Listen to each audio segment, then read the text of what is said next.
ഇതിലെ ഏറ്റവും മാത്യു ചേട്ടനും ചേച്ചിക്കും ഏറ്റവും സ്പെഷ്യൽ ആയിട്ടുള്ളത് ഏതാണ്? എല്ലാം സ്പെഷ്യൽ ആണ്. വയലറ്റ് കളറിലെ ഫോട്ടോകളിൽ ഈ വരച്ചിരിക്കുന്നത് അതെന്താ ചേച്ചി സ്പെഷ്യൽ പറഞ്ഞാൽ? അത് സംസാരിക്കാനും കേൾക്കാനും പറ്റാത്ത നിഷ് എന്നൊരു കോളേജില്ലേ തിരുവനന്തപുരം നിഷ്, അവിടെ ഞാൻ ക്ലാസ് എടുക്കാൻ പോയിരുന്നു.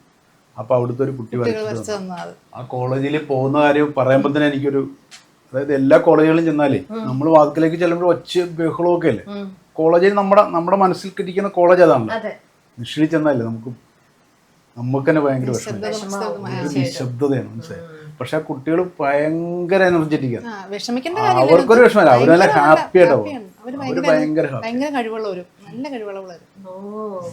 പക്ഷെ എങ്ങനെ അവർക്ക് ക്ലാസ് എടുക്കാൻ, സംസാരിക്കാനും എന്റെ കൂട്ടത്തില് ഒന്നും പറ്റാത്ത, ഞാൻ ക്ലാസ് എടുക്കാൻ നിൽക്കുമ്പോ എന്റെ സൈഡില് നമ്മുടെ ടിവിയിലൊക്കെ വാർത്ത വായിക്കുമ്പോൾ ഇങ്ങനെ കാണിക്കുന്ന ആ കുട്ടിയായിരുന്നു. അപ്പൊ ആ കുട്ടി സൈഡിൽ നിൽക്കും. നമ്മൾ എന്നോട് പറഞ്ഞു ഓരോ വാചകം കഴിയുമ്പോഴും നിർത്തണമെന്ന് പറയും. അപ്പൊ ഞാൻ ഓരോ വാചകം പറഞ്ഞു കഴിയുമ്പോ നിർത്തുമ്പോ അവര് കൈ കൊട്ടുന്ന എങ്ങനെയാണെന്നറിയോ? ഇങ്ങനെയാ അവർക്ക് ഇഷ്ടപ്പെടുന്ന പറഞ്ഞാൽ അങ്ങനെയാ കൈ കൊട്ടുന്ന ഇങ്ങനെയാ.